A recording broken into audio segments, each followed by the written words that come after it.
Hello and welcome back, or welcome if you're new. If you're new here, my name is Elena. I'm the homeschooling mama to 3 kiddos.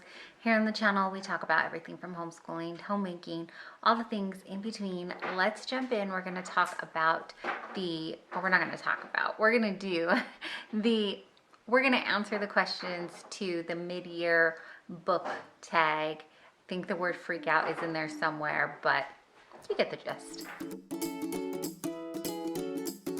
So the 11 questions that I'm going to answer, I know that there are like slight variances. I will put the 11 that I answer though down below in case you want to join in and answer some of these questions or all of these questions too. For the first prompt, it is the best book that you have read so far. And most of these answers, I could not pick just one book. So I may have 1 or 2 books. I think 2 was the max, maybe, that I chose. But the best book that I read so far was either Rain, Rain. This was a book that I read for middle grade in March, and it just was so endearing to me. It was a really short book, but it packed so much into it.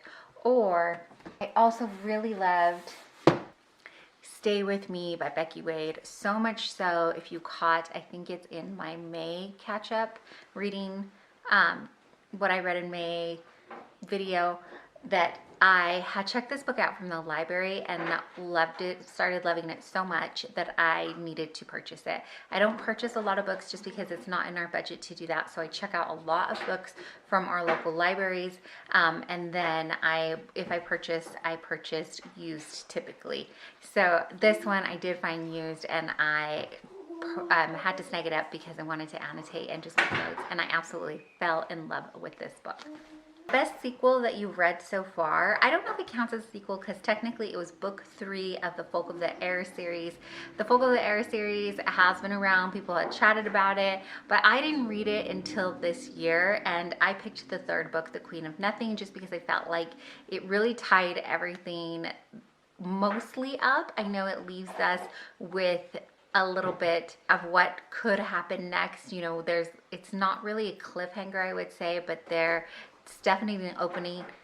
There's definitely an opening to other books. And in fact, the Stolen Heir duology, book 1, was released this year. I did read that as well, but I didn't. It's a different duology. So I went with The Queen of Black for the series because, like I said, it wrapped it up, and I felt like it was a good ending to that series. For question 3, it is a new release you haven't read yet, but you want to. Oh my gosh, there were so many to choose from.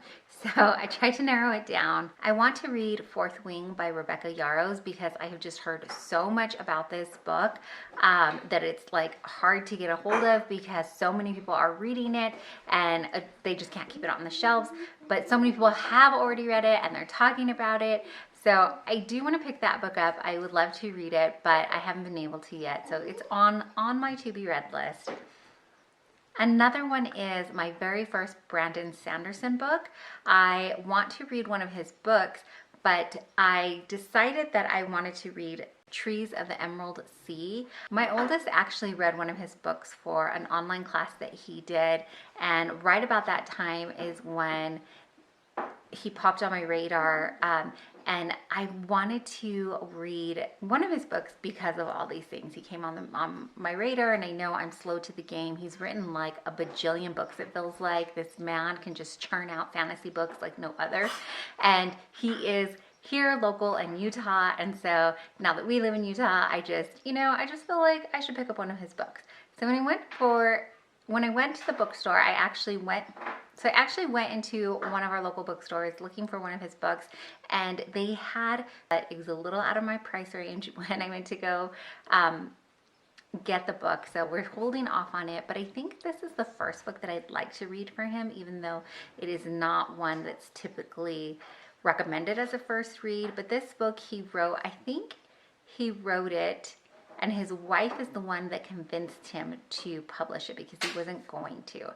And so this is slightly different than the rest of the books that he's written, but I really would like to purchase that one and read it as well. Question 4, your most anticipated release for the second half of the year is Toni Shiloh. Anything by Toni Shiloh is really fantastic. She's one of my favorite authors, and I really love her writing style. So she has she has a new book, The Love Script, that is going to be released actually next month, I believe, and I would love to read that. I did request it on NetGalley, but was denied, sadly, but it's okay. I'll wait until August like everyone else so that I can get my hands on it and read it. But like I said, Toni Shiloh, her writing, if you've not picked up anything from her before and you enjoy Christian fiction, I think you would absolutely love this writer as well. I think you would absolutely love her books. If you read Christian fiction, though, you probably have picked up her books by now. Number 5, your biggest surprise. So the first one would have to be Arsenic and Adobo. This is by Mia P. Manansala. I picked this up as part of a reading challenge. I think this was for part of the Southern Charm readathon. There was like a thriller type mystery book prompt, and I don't normally read that type of book, so I was looking for like a cozy mystery. I think that's what they're called.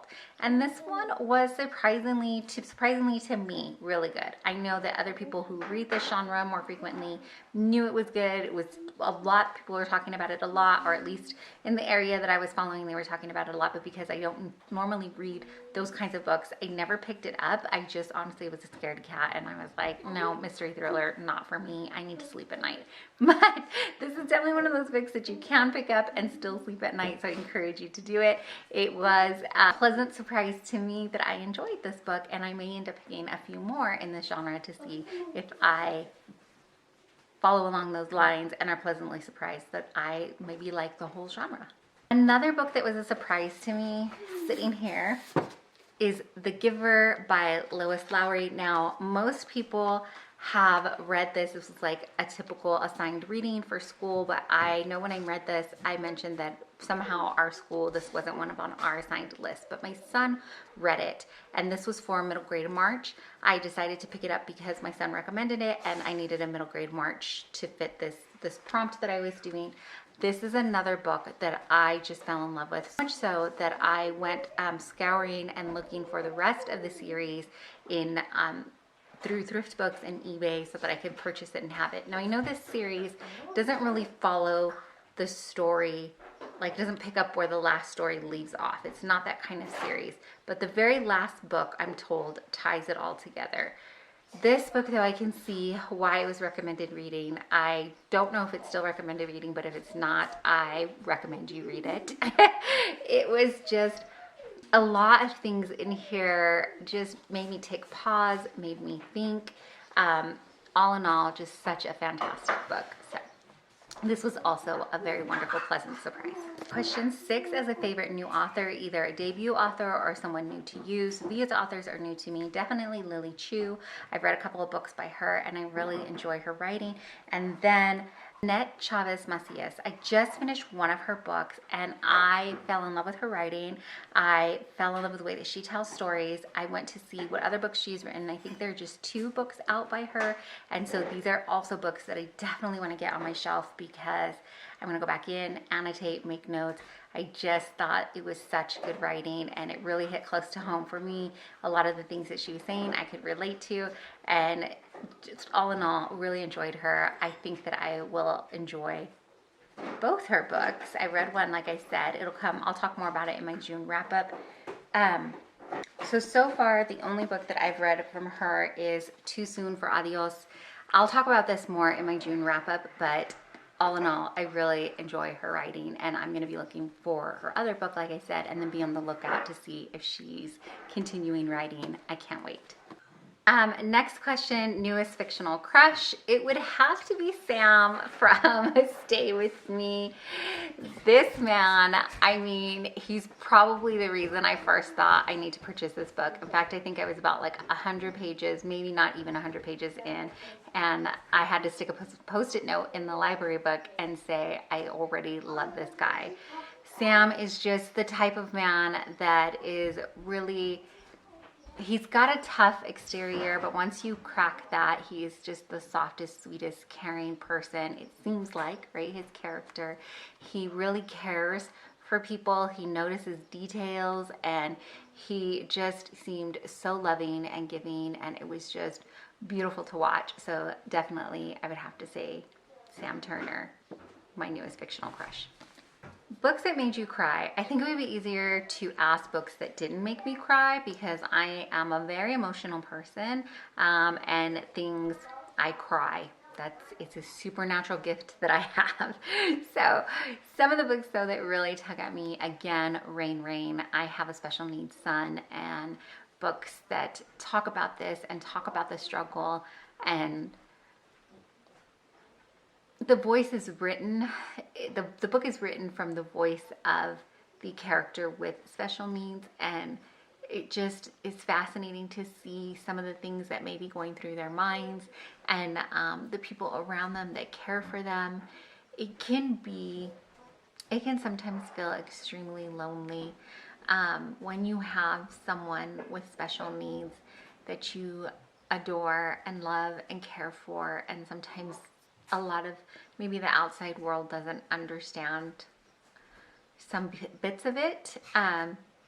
Yeah, but that book hit home, and it was beautiful to read. I really enjoyed it. And one of the other books that made me cry was Praying with the Enemy. This was not a normal book that I picked up. It's not something that the genre I usually read because it was pretty heavy, but I picked it up just because it was so intriguing to me and I wanted to read it. And I believe I read parts of it and listened to parts of it. And this book really teared me up too. This is during wartime, and it talks about two opposing sides and people on two opposing sides, and just the power of Christ in their lives. And it was a really good book, and there are parts in there that just moved me to tears. On the flip side of that, a book that made you happy, The Banned Bookshop of Maggie Robinson by Shauna. Oops, I got that. I mixed it up. The Banned Bookshop of Maggie Banks by Shauna Robinson. I made the author and the main character one person, but this book was just a really pleasant read. I had it on my TBR, and I didn't pick it up for some reason. I think I had like too many on my TBR, which happens a lot to me, but this was just a pleasant, fun read. Maggie at the beginning is not a reader, and she slowly becomes one. It was just a fun ride to see that and to watch it happen. Always exciting and fun to watch someone fall in love with books. So that book really made me happy. Another book that made me really happy was In Good Company by Jen Toronto. This was a fun read. I didn't realize it was part of a series, and so I do want to go back and pick up the other books that are in the series, but you could pick it up as a read alone or standalone. Standalone? Read alone? Either or. You can pick it up, but I really fell in love with the main character. She was quirky, she was fun, she was entertaining. It was a fun book to read. Number 10, the most beautiful book you've bought or received this year. I would have to say, oh, it's up here. Okay, I'm gonna go with my latest Mother's Day gift. Not like I get Mother's Day gifts a lot that come out right. My latest gift for Mother's Day, I happened to get it, was the series. I asked for it for my family and they came through. These are just the cutest. These are the Jane Austen collection. It's a little box set, and inside it's the collection of her books, and each cover has something just slightly different, but they all match. They're all in these really fun colors, and look at this, like, oh, it's so cute. And then for size comparison, so this is the book, like, and then here's this one. They're just slightly smaller. They just feel so fun in your hands. I don't know. I'm just in love with them. There's no foil or anything like that or any ground pictures, but I just think they're so sweet and endearing, and it probably helps too that it was a gift from my family, so it makes it extra sweet to me. And then lastly, what books do you need to read by the end of the year? A lot. If you caught my June, I don't even know what I titled the video, but it was like piles of possibilities, and I think I just kind of made it an everything reading vlog. I have a ton of books that I am currently reading. Case in point, I've been reading Atomic Habits since Thanksgiving Day. I started on Thanksgiving Day, and that's the only reason that it's like stuck in my head, and now we are like more than halfway done with June, and I still haven't finished. I'm getting closer. I am inching closer because it was on my list this month that I really want to finish this book just for the sake of being finished. And it is good. When I did finally sit down with it, like I had to pull out the tabs again and I was underlining, highlighting, all the things. So there were really, really good lessons in here and things to like tuck away for yourself. But I don't know, I think nonfiction is really hard for me to read sometimes, and it takes me a while to really digest it. So all of the books am I currently reading. So like I said, if you didn't catch that video, you may want to, but I have a ton of books that I was currently reading. I think it was like 6 or 7 books that I was trying to read all at the same time. I had started at different points. So that's first. That's what I've been concentrating on. That needs to get done. But that's it for my questions. If you want to answer these questions down below, I'd love to hear some of your answers to some of them, all of them. Write it down in the comments and let's start a conversation. Or if you have any good recommendations for me to add to this never-ending TBR list, let me know down below. Thanks so much for hanging out with me. And as always, if you don't know or you just need to be reminded, you are deeply and truly loved and so, so appreciated. I really appreciate you taking your time out and spending it here with me. Thank you so much for watching.